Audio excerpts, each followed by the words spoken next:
Good evening. Today, the Pope was accused of helping to cover up the appalling child abuse of up to 200 deaf children in Wisconsin, while working in his previous post as Cardinal in the Vatican. The future Pope was told about the abuse allegations in the 1990s, according to church files released today as part of a US lawsuit.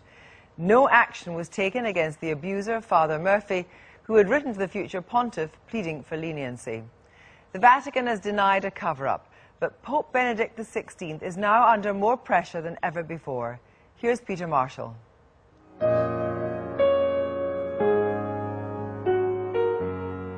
Close to home and far away, the Catholic Church proudly boasts of its universality. This is a scandal that now hits it everywhere. And for the first time, the Pope himself stands accused of a cover-up. The Pope in his office had this case. He had bishops in Wisconsin virtually begging him in his office to take this man out of the priesthood. And they couldn't do it. I mean, if you have a priest thousands of miles away molesting children, and that bishop says, we've got to get him out of ministry because he is so dangerous, and the Vatican says, no, we're not going to do that. For whatever reason, there's something terribly wrong with an institution like that.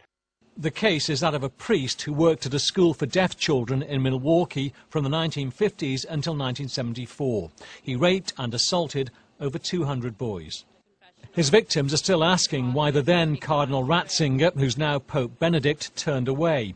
One of the victims was Arthur Baczynski. He spent 30 years trying to raise the alarm. His daughter blames Ratzinger.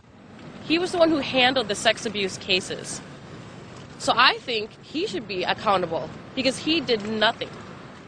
The priest, Father Lawrence Murphy, was quietly moved from the school but continued working freely with children in Wisconsin until his death 24 years later. What's so damaging about this case for the Pope is the paper trail, letters in the 1990s from Milwaukee's then Archbishop, Rembert Weekland, to Cardinal Ratzinger, who ran the Vatican office adjudicating whether priests should be defrocked. On July the 17th, 1996, the Archbishop tells the Cardinal, I am writing to inform you of two situations in which two priests of this archdiocese have been accused of solicitation of a penitent so as to commit a sin against the sixth commandment of the Decalogue.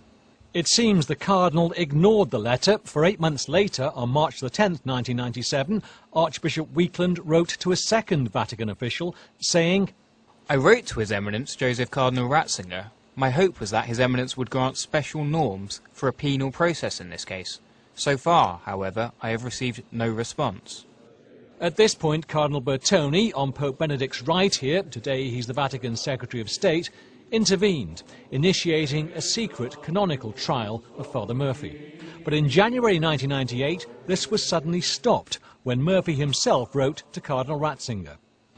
I'm 72 years of age, Your Eminence, and am in poor health. I simply want to live out the time that I have left in the dignity of my priesthood. I ask your kind assistance in this matter. What I think is most extraordinary about this Milwaukee case is the way in which the Vatican simply ignored the wishes of an archbishop. Archbishop Rembert Weekland, a man of great esteem, held in great esteem in many parts of the church. It was sort of arrogance on their part, it seems to me, that not to take him seriously when he told them that a priest had to be removed from the priesthood, and they just ignored it. And he was the man, in a sense, the Cardinal Ratzinger, as he was then, was the man responsible for this. This is becoming a papal Watergate, with Pope Benedict in the role of President Nixon. It's not the crime, the sex abuse practiced by some priests, it's the cover-up.